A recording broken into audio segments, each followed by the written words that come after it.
It is a new month and a very important month, Doug. It is Better Hearing Month. So happy Better Hearing Month. Yeah, it's one of my favorite times of year. And then you combine that with Beef Month. And I love beef, steak, hamburgers, and roast and whatever. So, it's like my favorite time of year. I mean, this month was made for you, I think. I agree. It is.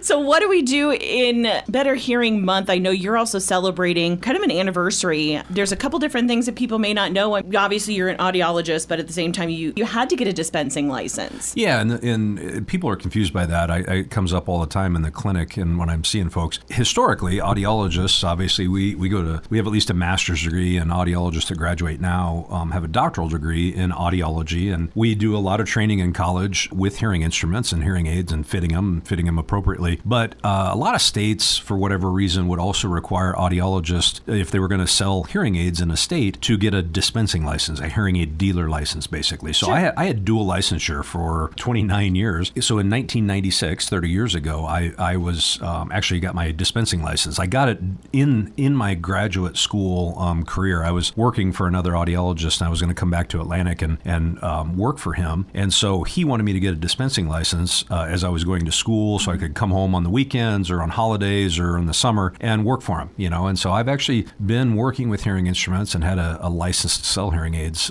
for 30 years now. Which is wonderful, because when people come to you, they know that you have the knowledge and you've got 30 years experience of doing that. In the last 30 years, I can about imagine things have changed quite a bit. Well, yeah, dramatically. When I first started, hearing instruments were just becoming programmable, meaning, we were able to actually connect them to some sort of device. And initially, it was like a little handheld programmer. It wasn't even laptops or computers necessarily. We had little manufacturer-specific devices that you plugged a cord into the hearing aid and you could set it, sort of.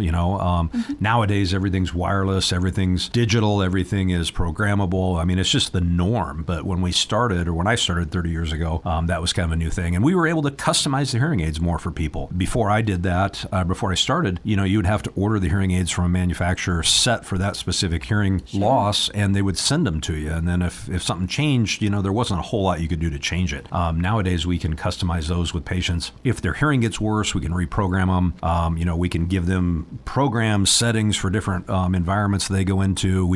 There's all kinds of customizations. It's just been amazing. And you've been seeing a lot of more younger patients coming in, whether it's for hearing evaluations or maybe just getting that baseline. Absolutely. And that's the reason why Better Hearing Month is important, is it's a time for folks to think about their hearing. It's one of those things, you can't see hearing loss. You don't really notice that you're experiencing it sometimes, and other patients or other people, will notice that more than you will yourself. And so it's that time of year where audiology hopefully comes to the forefront of people's minds, and we encourage people to come in and, again, get baselines. And as you referenced, we've been seeing a lot of younger, what I would call younger, my age, 54, younger patients coming in and being proactive about their hearing health. Which is wonderful for them to at least acknowledge that and do that. And of course, they can come and they can see you, Doug, but first they got a couple of different ways to get a hold of you if they want to do that baseline or if they just, have some questions. Absolutely. We'd love to hear from them. They can call us here in Carroll at 792-5933, or they can look us up online. It's asihearing.com. You've been listening to Sound Advice with Doug Leonard from Audiological Services of Iowa.